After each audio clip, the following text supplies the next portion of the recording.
One and only Bilal Zuberi, welcome to Open. Start off just a few words for Open. Is this your first rodeo? Is this your first time? Oh my God, no, I've known Open for almost my entire time in the US, which is now coming up on 25, 28 years. Wow. And I've been to Open Silicon Valley, every year they've held this event. Great. So how does it feel to be here this year?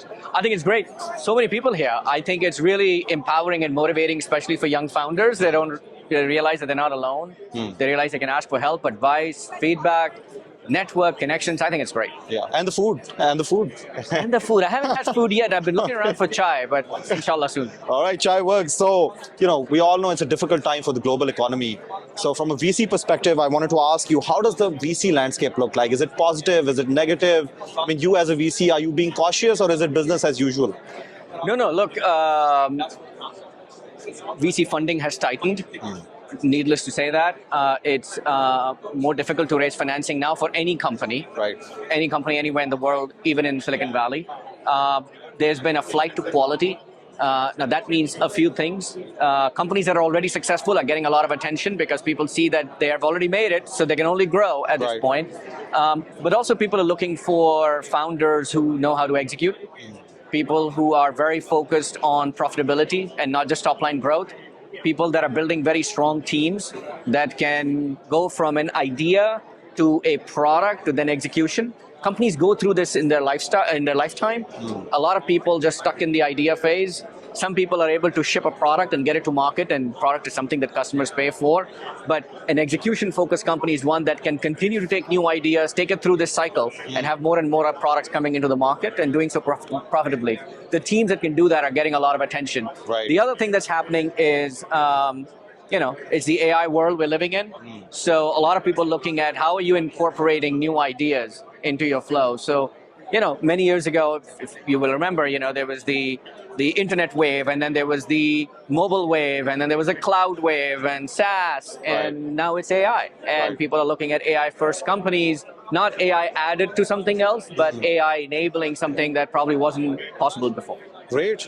And so for entrepreneurs in Pakistan, the guys and girls there, how important is it that their startup is registered here in the US to get funding from, someone like you or other VC firms, or, they can, even if they're in Pakistan, they can hope to get funding from Silicon Valley company, or do you think it's not important? I don't think it's about registration of the company per se to be in the US. Yeah, or based out of here. Those are legal governance issues that, just making sure capital can flow in and out, and there's controls on it. You can be registered somewhere else in the world, like people do it in Bahamas and other places, that's fine, Singapore. I think more important is what markets are you targeting and why? Right? Do you have a product market fit? But before that comes the founder market fit.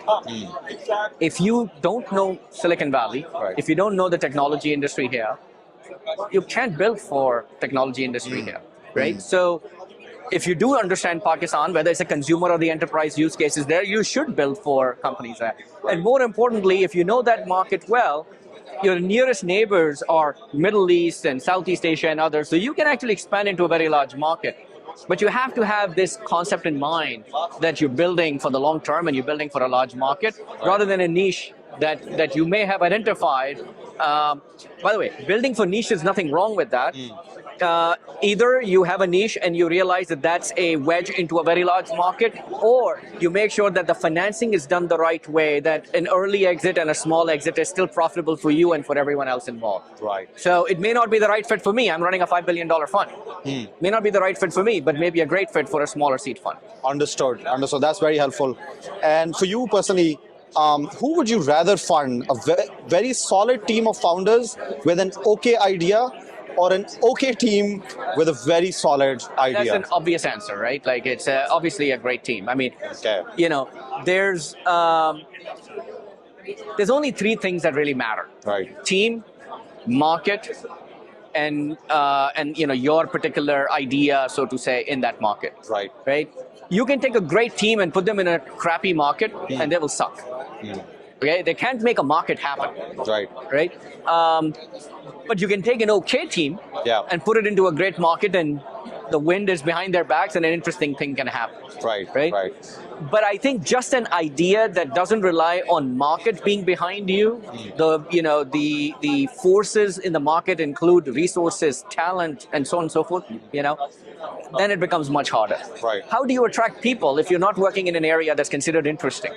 Like that's a harder problem to overcome. Now, it doesn't mean that you cannot overcome, Right. but you have to understand that it's a harder problem to overcome. Okay, makes sense. And another question that I have is that, in recent decades, we saw that there was a tilt towards software.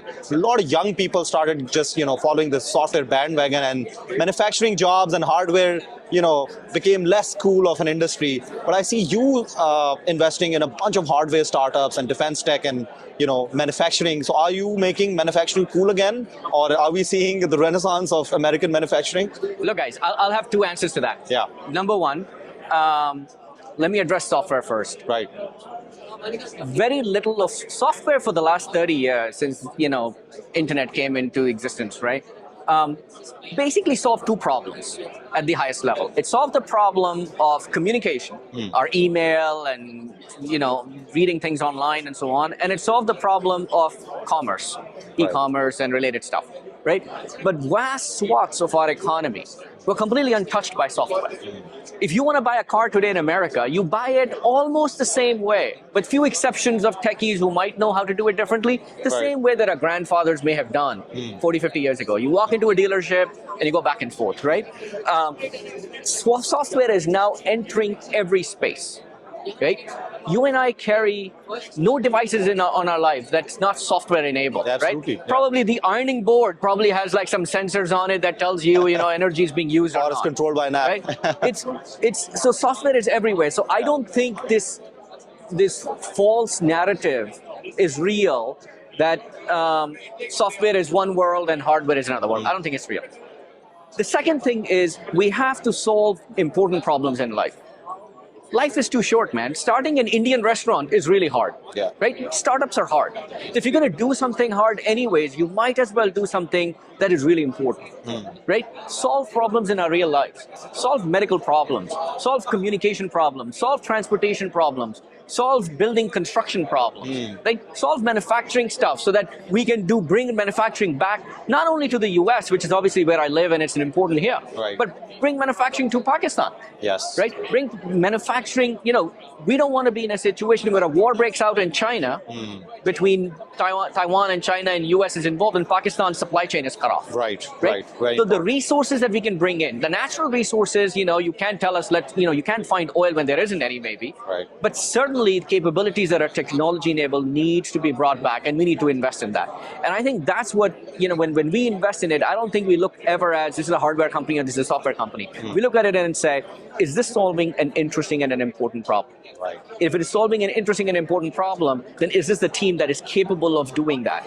And then the third thing we say is, if they're able to do that, can you build a very, very large company, which is a sign of the size of which is a dependence on the size of the fund that we have. Right. If those three things match up, then we lean in on the investment. Excellent. Very insightful. Thank you for that. Now I've got some very light questions for you. Fire round.